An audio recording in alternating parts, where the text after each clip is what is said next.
Tausendschön hat seine beiden Schwestern ganz ruhig angeschaut. Unserem Vater muss nicht sterben.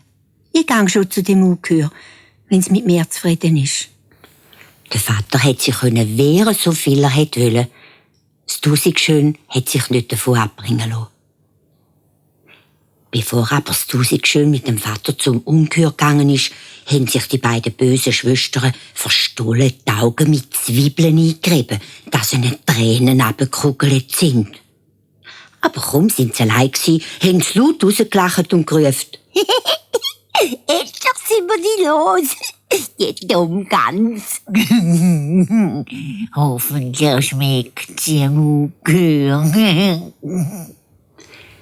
Das Ross hat ganz von selber den Weg zum Schloss gefunden. Es war alles hell beleuchtet. In der Halle der Tisch prächtig gedeckt, das mal für 2. Der Vater hat vor Angst und Kummer keinen Biss abgebracht. Auf einmal hat man ein Trampeln gehört und das Ungeheuer ist reingekommen. Das Tausendschön ist zu Tod erschrocken, wo es das wüste Tier gesehen hat, und wäre am liebsten davon gesprungen. Aber es hat sich zusammengenommen und ist ruhig sitzen geblieben. Das Ungeheuer hat dem Tausendschön seine grossen Pfoten entgegengestreckt und ganz freundlich gesagt: